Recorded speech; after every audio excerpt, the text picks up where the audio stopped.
Good day, folks. It's Jai Opetaia here. Now, I'm only going to say this once, fellas. Like and subscribe to the Triple B. He's the best. Or I'll flatline you and rip your bloody head off. Yeah. Oh, thanks, sir. Thanks, Jay, man. It's good to have your support, bro.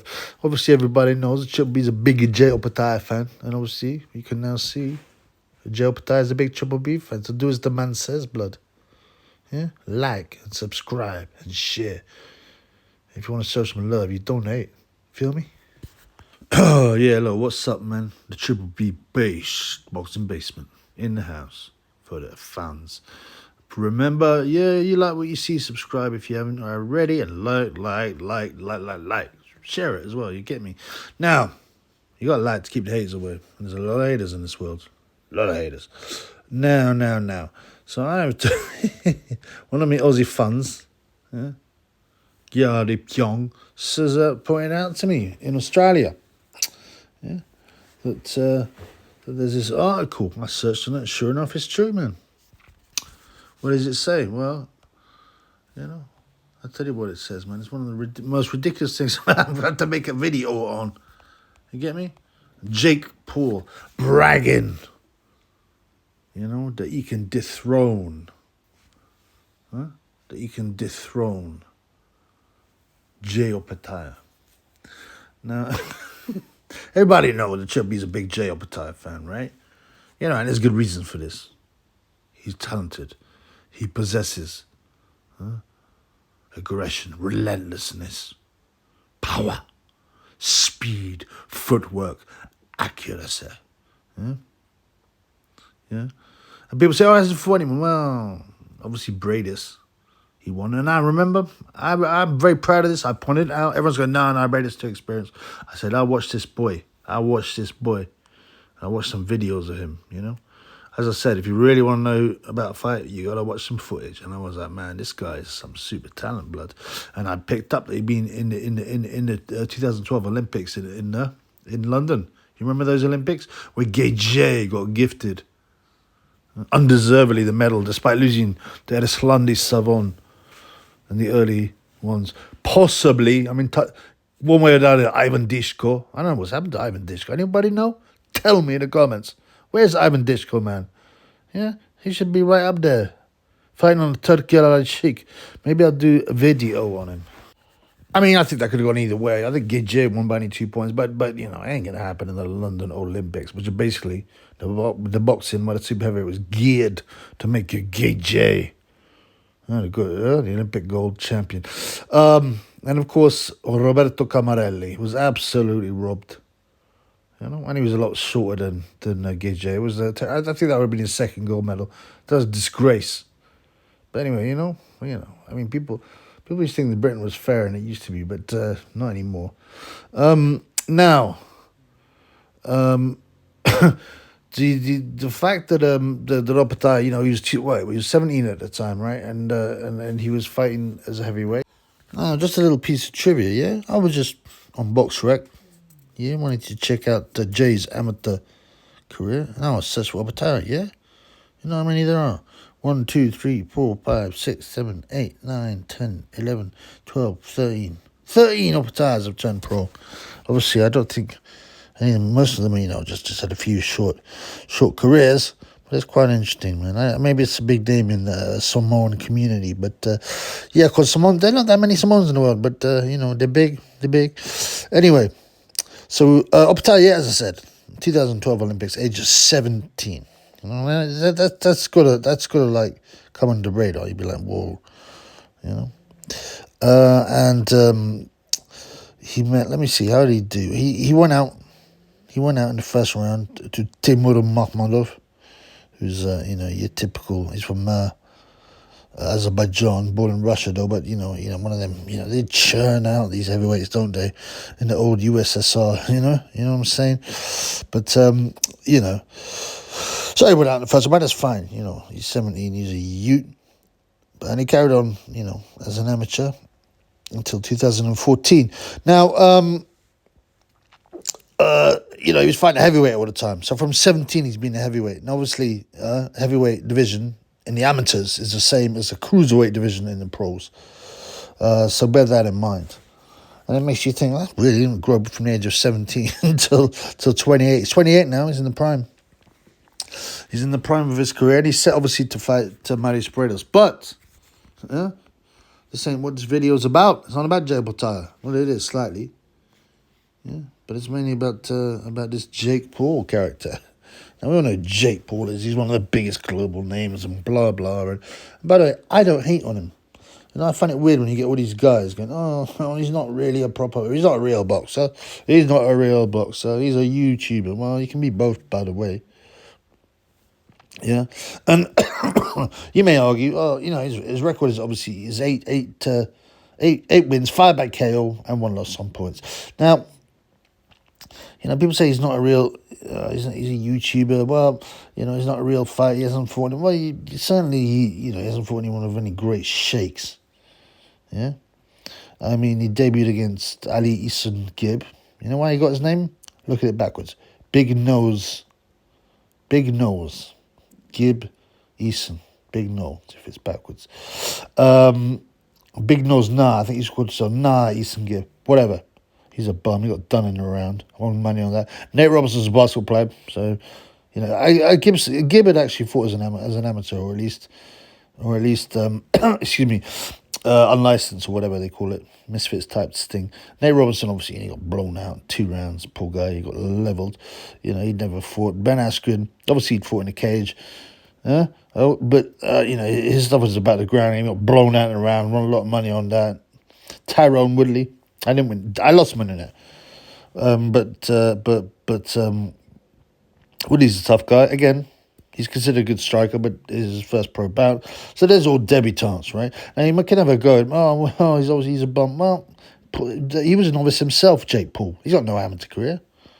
But if that Jake Paul, even the early one, the first one, walked into an amateur gym and you took him on the pads, you'd see he's got decent power. He's got some decent basics. You'd be like, wow. And he said he hadn't had a fight where he had one fight. You'd think, yeah, this guy's good, man. This guy's good. I can develop him. Maybe I'd like to get him down to light heavyweight. He does seem a bit big at cruiser. And he's not a big cruiserweight. He was weighed as low as 181. So, and then they KO'd Tyrone Woodley with a pretty awesome shot. Got rid of Woodley. Anderson Silva. Anderson Silva had 4 pro fights. Obviously, he was old. Still got put down. But Anderson could have been a decent boxer. You can see his chin ain't necessarily the hottest. He's been stopped by a no note. But I mean, you can see by the way he moves. He's a real boxer. Tommy Fury, obviously, is a real boxer. Despite, he's a celebrity and all that. But he is, he's an area level boxer. And Paul got his first loss there, obviously, on the split decision. Although he did have Tommy down. Nate Diaz, MMA legend again. He looked awful hitting the pads, but he lasted the distance, whatever. And this Andre August dude, 10-1-1, but, you could see he was like this guy was flattered by his record, and he was flattened in one. And this guy called Ryan Borland, 17 wins, 2 losses. Yeah. And but I think he's coming out of retirement. He's going to get blasted out early. Right. So the point is this: we all know Jake Paul. Some people say Jake Paul ain't a real boxer. They're talking nonsense. Has he fought high level opposition? No. Has he got some impressive wins? Yes. I mean, in a world, actually he's rated number 21 in the United States out of 178 according to BoxRec. Number 128 in the world out of 1,200 light heavyweight. So the top 10%. Would I agree with that? I don't know. Yeah, I mean maybe it's reasonable. He can punch, but yeah. And so what's the news? Well, Jake Paul is bragging that he's going to dethrone Jai Opetaia, and I'm like, come on, man. This is just nonsense. Now you remember, like everybody knows, you can get the bag with Jake Paul. You get a lot of money. You remember Marius Paredes, who's obviously who lost his title to Jai Opetaia. Okay, Marius Paredes. Excuse me.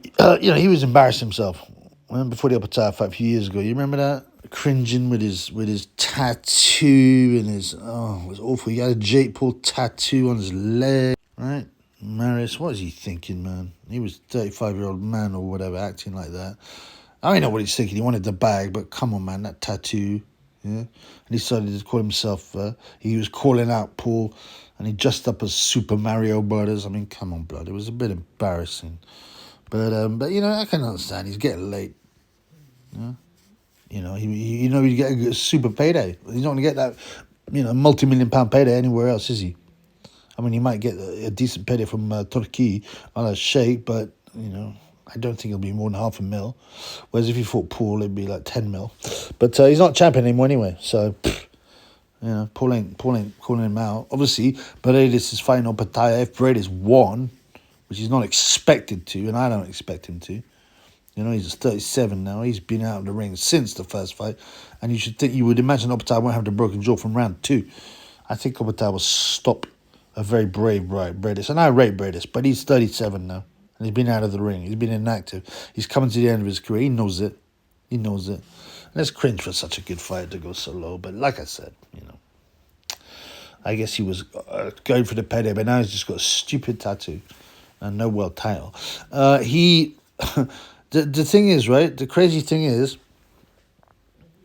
Paredes could have actually fought Paul, but he don't understand the game. He's calling him out in 2022, so I don't know. I think Paul was unbeaten still, but he hadn't beaten anyone. Already know, He'd beat no pro fighters except Anderson Silva, who was 45. That's it. I mean, and I think, bizarrely, the, what's it called? I think it was WBC said if he beat Fury, they would rate him in the top 30, which is just insane. Fury can't be, Fury's not a top fighter. We all know that.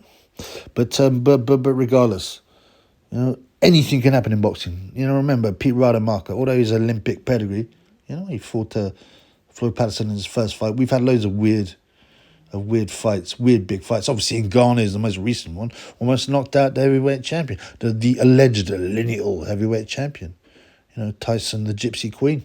So, I don't need to repeat about it. So there always been weird matches in boxing, but, and weird comebacks, some guy that has got no right to be going for the title. It goes back to the Jack Johnson days. He was the supposed great white hope. He'd been retired, the Boilermaker, and they threw him back in. You remember that? And he got beat down. Jeffries. Yeah? Was it Jim Jeffries? So, anything weird can happen. Boxing corrupt as anything. It's all about the money. It's about the money, right? So, but if Bradis had understood how boxing works, right? He probably could have managed to get that match. Yeah, maybe they could have got Jake Paul to fight some vaguely rated guy, and that guy agrees to throw the fight, and so then now they can suddenly rate him, and then Bradis can go, I'll defend against Jake Paul, but I say, yeah, of course, because Bradis would take him to pieces in a round. You know what I mean?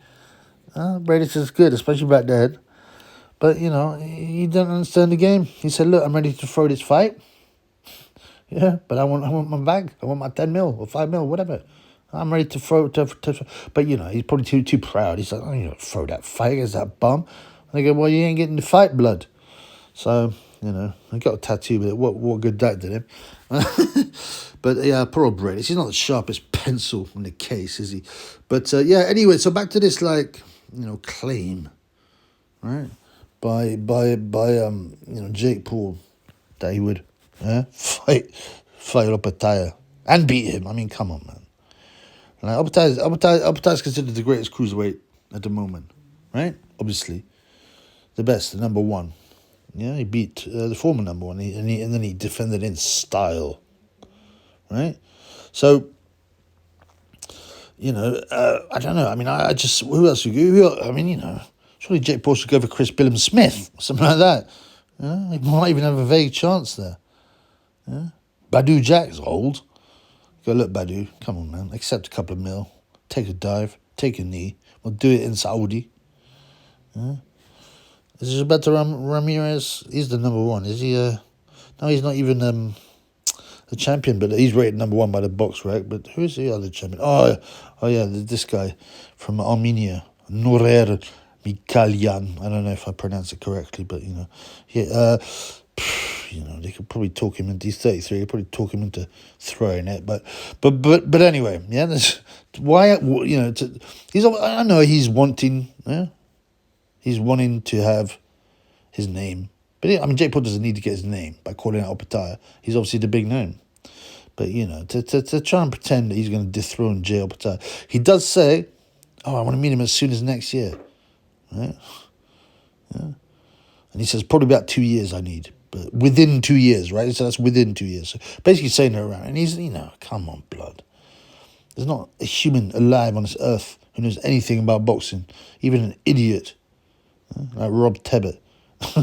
As a Jake Paul would never have a chance. Yeah? And, you know, and Paul's like, yeah, he's a great fighter. Great fighter. But, you know, it'll be very interesting. I think I can beat him. He compares himself to Opetaia. I'm the best in the world, Paul stressed. That's what I believe. I mean, surely he's trolling now. And he doesn't need he doesn't need the headlines by saying that. Because he's too well known from his YouTube stuff. It's not like Bradis, desperate for headlines, having a tattoo and wearing a stupid Super Mario outfit and calling out Paul. No, Paul don't need to, you know, get his name in the papers on the back of Opetaia. You know what I'm saying? And this is what he says, this idiot. I believe, all things considered, my natural ability, my talent, my IQ, my ability to learn, to adapt, my toughness, preparation, my willpower. I believe I'm the best fighter in the world. I mean, come on, bro. It's just ridiculous, man. It's ridiculous. You know, obviously we can't take that seriously. Opetaia, to my understanding, hasn't even come back. I mean, I think if someone told him that, he's like, oh, go away, man. Talk to me serious. Be serious, man. But yeah, I mean, you know, there's only one thing that would happen. Opetaia KO 1. I mean, Paul at his level, you know, which is at this point area UK level, right? Yeah, let's be clear. We'll get eaten apart, man. He wouldn't be as Zorro, Jake Paul, would he? And Zorro got flatlined. So I wish he would. I don't even know why I bother making a video on this because it's so ridiculous. But it shows you the ludicrousness of modern boxing and how deluded Jake Paul is. He probably got his tongue in cheek anyway. But anyway, yeah, I'm happy to see it. I'm happy to see it. Just to see a man get ironed out. You know, and then people who watch boxing, oh, I just like to watch the skill. They're lying, man. They're lying their ass off, man. Yeah, everyone wants to watch someone get ironed out in style, no quick stoppage, flatlined. Yeah, and that's how I like a fight to end. And that's what would happen to Jake Paul with his stupid tattoos and his stupid haircut. Yeah, he'd be Elvis Zorro'd in about a minute. You know what I'm saying? Anyway, yeah, that's enough of that nonsense. I gotta do Shiraz Liam Williams preview. There's a lot of fights this weekend, blood. And I got a lot of work. Anyway, peace in the Middle East, bloods.